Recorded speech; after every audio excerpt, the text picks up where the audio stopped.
Welcome to the show, 5-Star Fam. I'm AJ. Before we get into it, become part of the notification squad by hitting the bell next to the subscribe button on YouTube.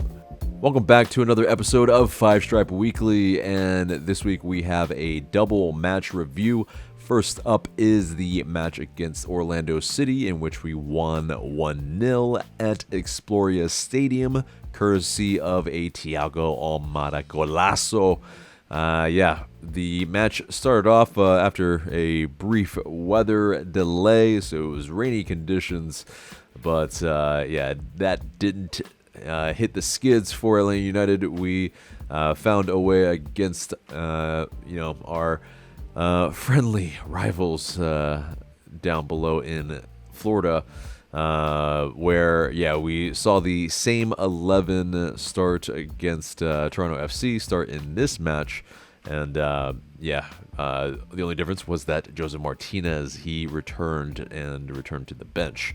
But 55-minute weather delay, and we kicked off, and this match was I think a pretty fairly even match in the respect where both teams got a fair amount of shots against each other, and we were creating some really good, decent chances.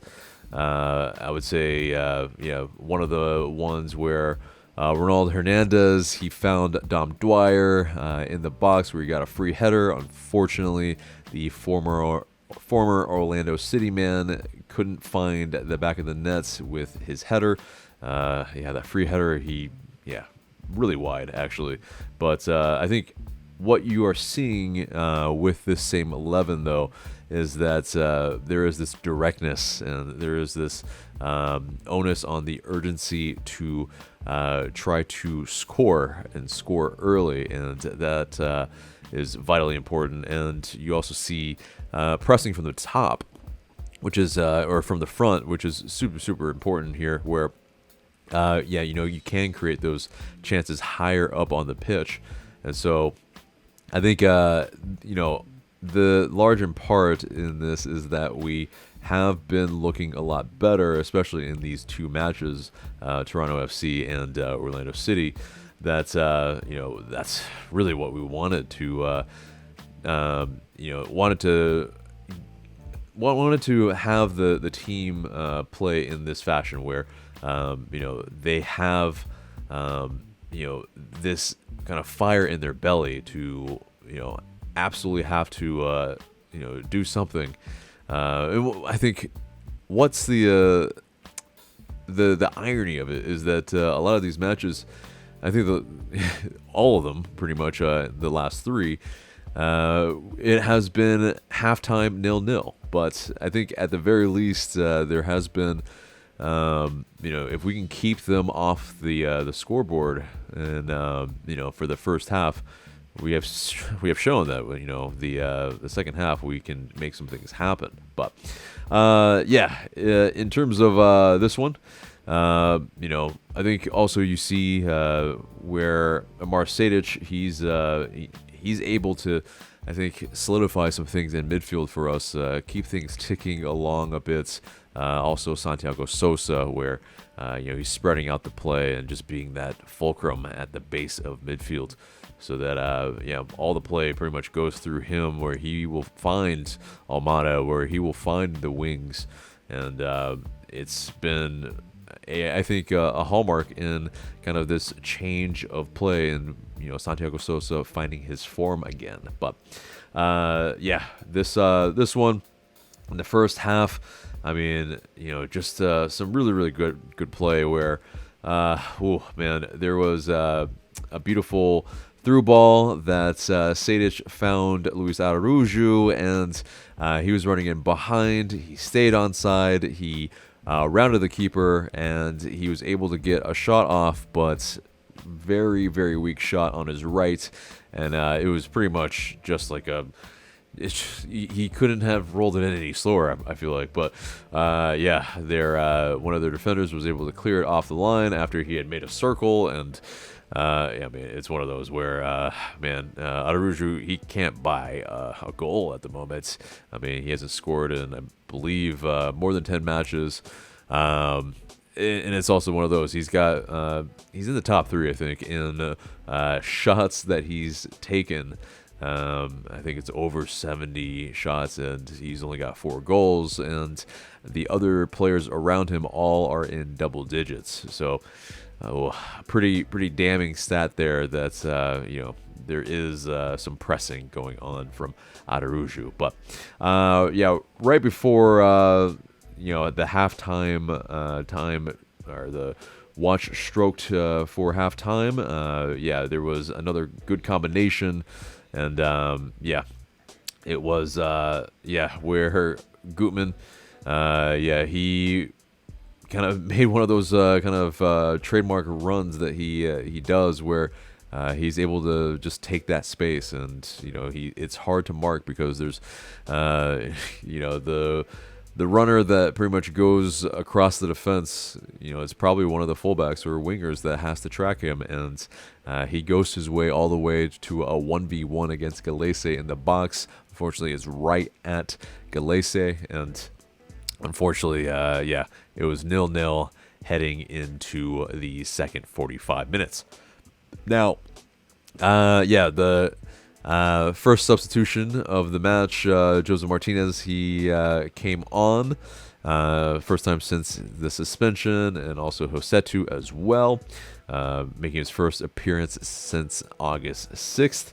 But it was just cool. The second half, lots and lots of shots. Orlando, they almost found the back of the nets. 65th minute.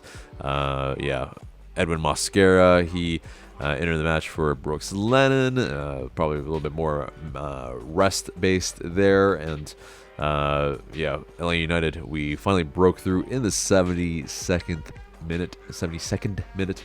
And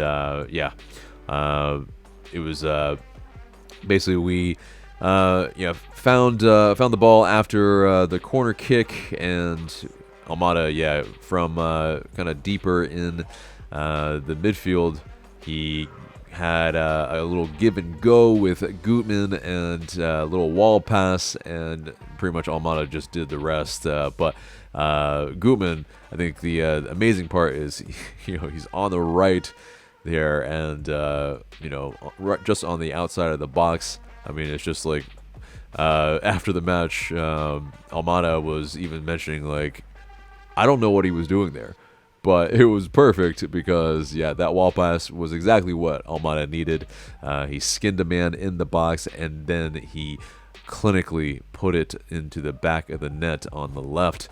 And, I mean, at this point, like, what else needs to be said about Thiago Almada? I mean, the man is a baller, and, this young kid definitely has a ton of talent. Now 6 goals on the season, 11 assists. And, I mean, it's definitely, where Gutman is also just in the right spot at the right time, something that he is keen to do. He is really, really good at, and it's his second assist of the season, his second in as many matches. But, I mean, this match wasn't fully over in terms of entertainment. It was definitely still... we had a lot to do where, when Jake Mulroney, he came on, he was subbed on, and immediately he started pumping balls into the box, which we know he is good to do. And, I mean, he found a couple opportunities to, make some dangerous plays for them. And, had a attempt from distance in the middle of the park as well. And... I mean, it was, a bit of a nail biter up until the end, where, Gudinho, he had to make a save at the very last kick, and, it was luckily fairly tame effort right at him, but ultimately, yes, we were able to pick up the very crucial 3 points that we needed here, especially against Orlando City. It kept them from clinching a spot in the playoffs, at least in this match. And it was our first back-to-back win of the season, or back wins of the season. We moved momentarily within 2 points of the playoff line. So, a match where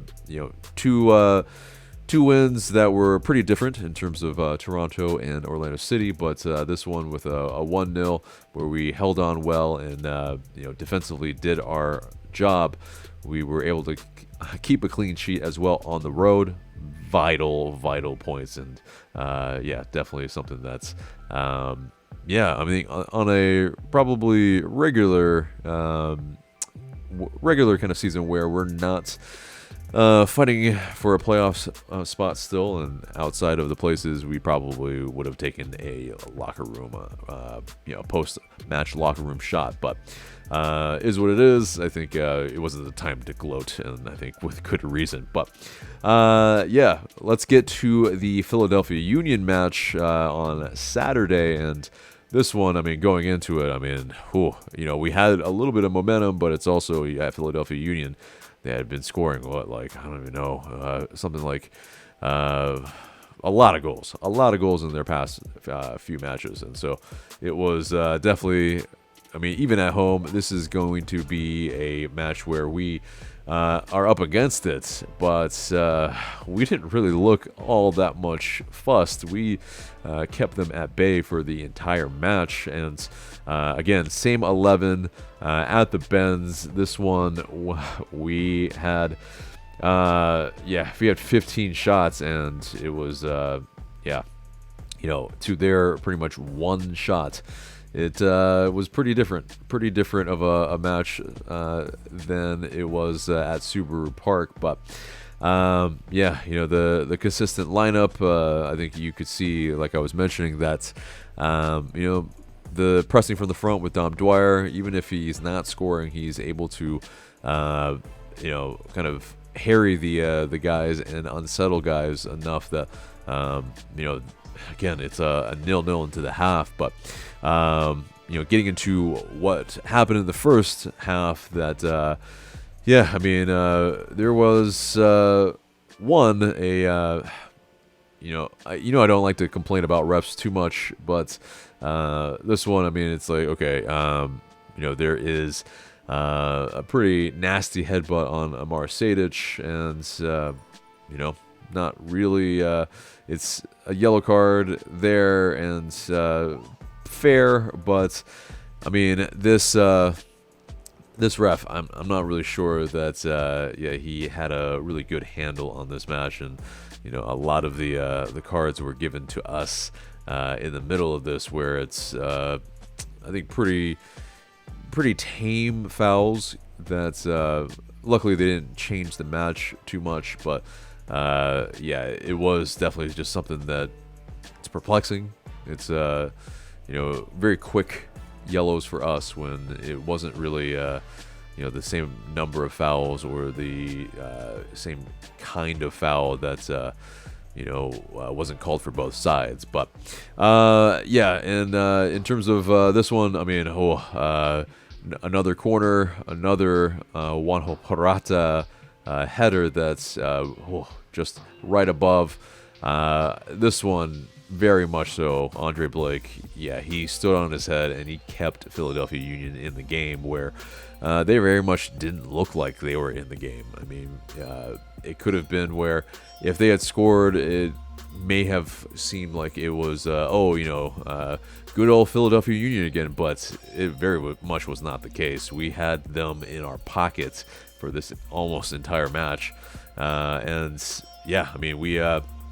in terms of, the kinds of shots, a lot of them were not on goal. I think that was the main difference here, is that, the clinical nature of this team is just not there. And I think that's pretty much a pretty good telltale of how our season has gone, in that, even against the best team in the league, pretty much, we it is tough there. Like, it's a catch-22. We can look really good, but if you don't score, it's kind of a moot point. But getting into the second half after it's 0-0 at the half.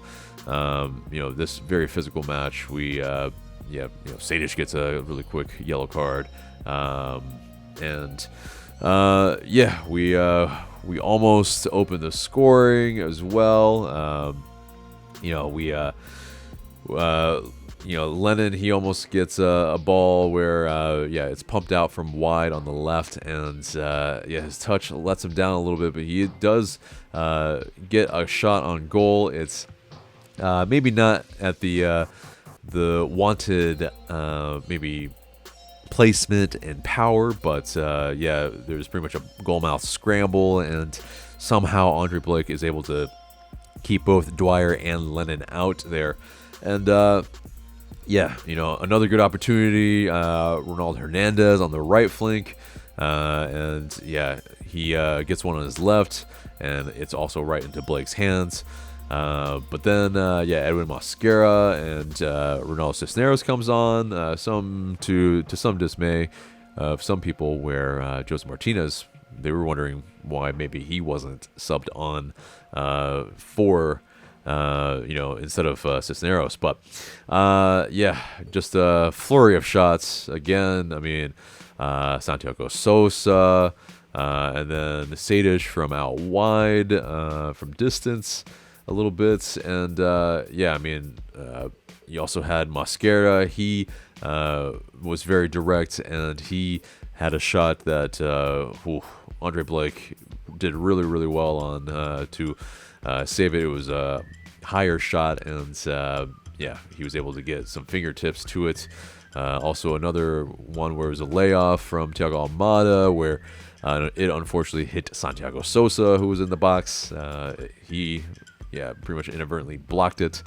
But that second half, we took 13 shots in this second half, and we had them on the ropes. We just could not find that knockout punch to finish off this match. But at least in the one respect, we get our second straight clean sheet, and 1 point in the for the Eastern Conference race for a playoff spot. But basically we had 16 to their 5, 6 to their 0 on target, and that's more of what I meant, where they pretty much they weren't doing much. 60 to 40 in possession. Key passes 13 to 4. XG 1.33 to 0.16 for Philly, and definitely, it's just like something here where we played probably our best match against the best team in the league. Unfortunately, we could not come away with the 3 points, and unfortunately to say, we probably are very hard pressed to find a way into the playoffs now. It is going to be we need a lot of help from the teams around us, where they also have a game in hand. So definitely this, it's not a death knell, but it is one nail in the coffin for us.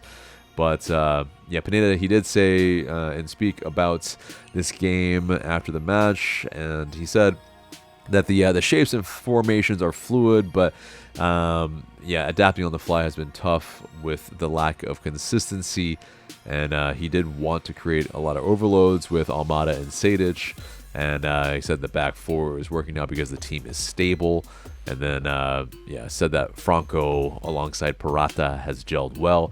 I thought Alan Franco in this match, it was probably one of his best matches. In the Orlando City match, he did get his hand kicked, and so he was down for a minute. He had to wear get a little bandage put on it, and he was able to stay on. And in this match, he was silky. He was definitely very assured at the back, and at times he was able to dribble around some attacking players of Philadelphia Union, and looked really smooth doing it. But Pineda also mentioned that of Franco that he is having a tremendous portion of this season, and the lineup changes kept many players from performing at the caliber that they should be, which I think, that pretty much says it a little bit. Where if we, of course, had been playing like this for at least a month earlier, we may be in the playoffs. But I think it's at least we have found it per se, but it is still the expectations should be that we make the playoffs every season, especially at the salaries and how much the total payroll is. But the interesting bit here is that Pineda, he said that they showed the players film of Philly's attack at halftime to help put Gutman and Sosa in place to defend well. And I think that really, really was helpful, because that second half, it was all us. We were pouring it on. We just could not find that back of the net. But, 0-0. Good results at the end of the day against the top of the league club. But at least in this stature of the season, it really still stings that, as well as we played, we cannot get the result that we needed. But, after this is the international window. Basically the next match will be October 1st against New England Revolution. And so, decision day also at the Benz, playing against New York City FC. So that does it for the match reviews and gets us into the news. And first bit of news was that after that Orlando City match, Almada and Gutman, they made the midweek MLS Team of the Week. And then it was also that, in terms of the match where Almada, now he's got 6 goals and 11 assists, and the international buzz, it's been great. Now he's also been called up to the Argentina men's national team, the senior team, for the friendlies against Honduras and Jamaica. And that's alongside the likes of Lionel Messi with Angel Di Maria, with Paulo Dybala. I mean, it's amazing company for sure. And he's, definitely, making a name for himself, not only previously, but now definitely, playing in MLS as well. But so Almada, Ronald Hernandez, Joseph Martinez, and Caleb Wiley, they all received call-ups for their respective national teams. Of course, Hernandez and Martinez for Venezuela, and Wiley for the U.S. Youth National Team. But, Almada, he also was voted number 2 in MLS's U22 list. And, with that national team call-up, 17 goals and assists so far for LA United. I mean, Thiago Almada has done really, really well in MLS so far. But, that question will be will it be one and done for Thiago Almada? Or would it be, will he maybe be kept into the summer? Will it be the winter in which we sell him? It very well much could be.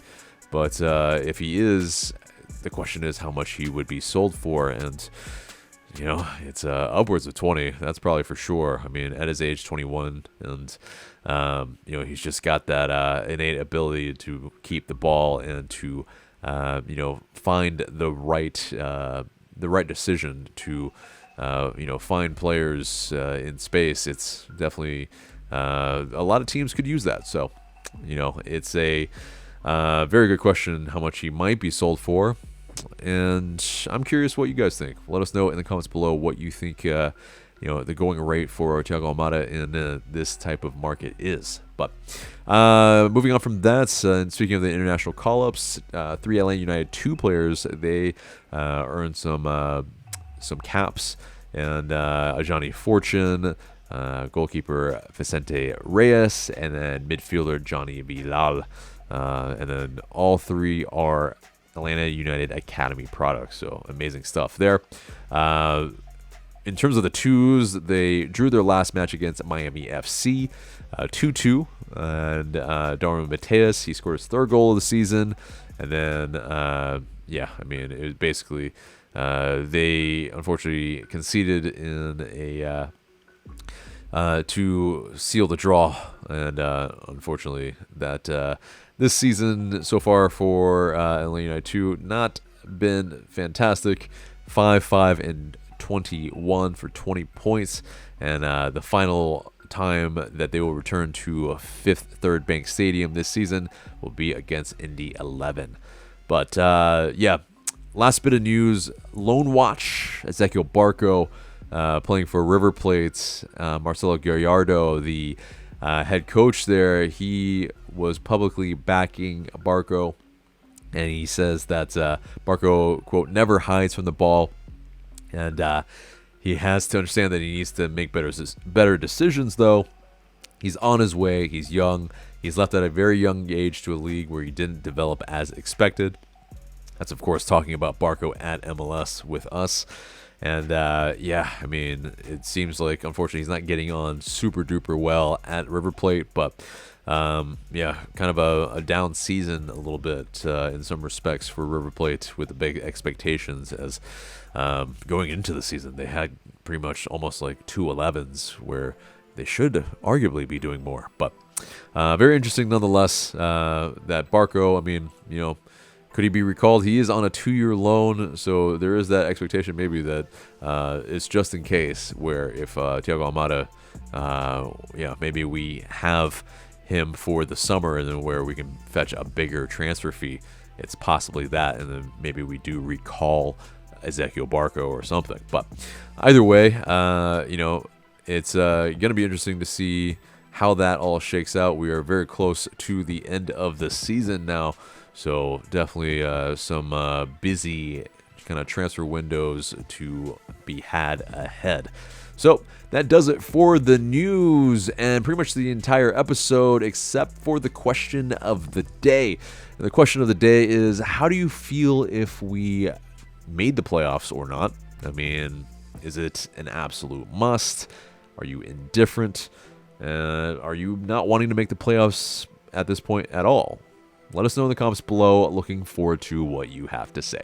But guys, that is the episode there and there. Remember to like, share, comment, subscribe. I've been AJ. Thank you so much for watching, and I will see you in the next video.